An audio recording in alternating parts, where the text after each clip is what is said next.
How common is ADHD? ADHD is a relatively common neurodevelopmental disorder. Its prevalence varies depending on the population being studied and the diagnostic criteria used.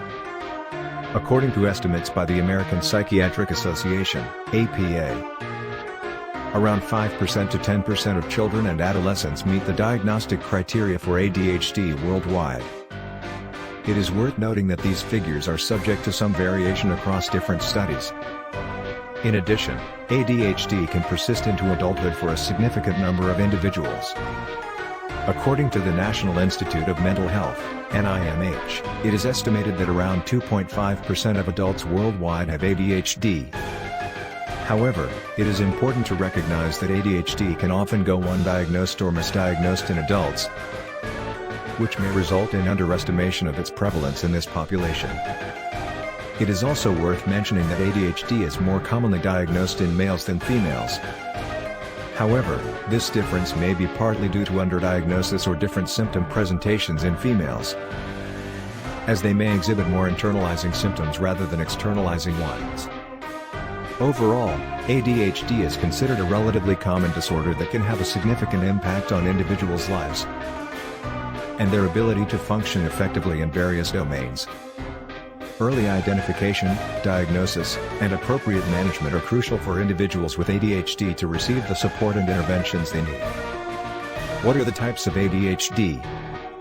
The Diagnostic and Statistical Manual of Mental Disorders, DSM-5, published by the American Psychiatric Association, identifies three main presentations or types of ADHD.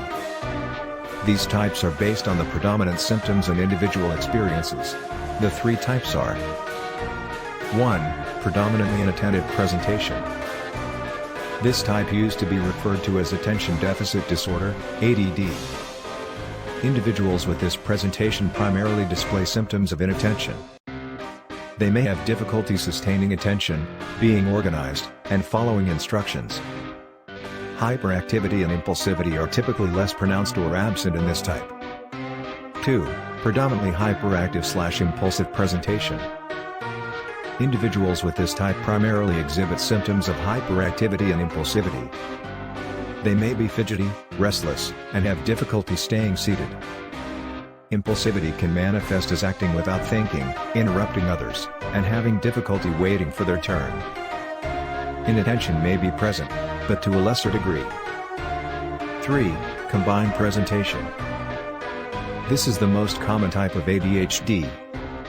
Individuals with the combined presentation display symptoms of both inattention and hyperactivity/impulsivity. They experience difficulties with sustained attention, restlessness, impulsivity, and may have trouble with self-control. It's important to note that the DSM-5 acknowledges that symptoms and presentations can vary among individuals.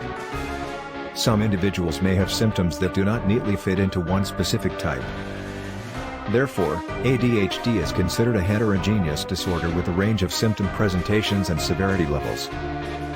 Clinicians and healthcare professionals typically assess an individual's symptoms, behaviors, and functional impairments to determine the most appropriate diagnosis and treatment plan for ADHD.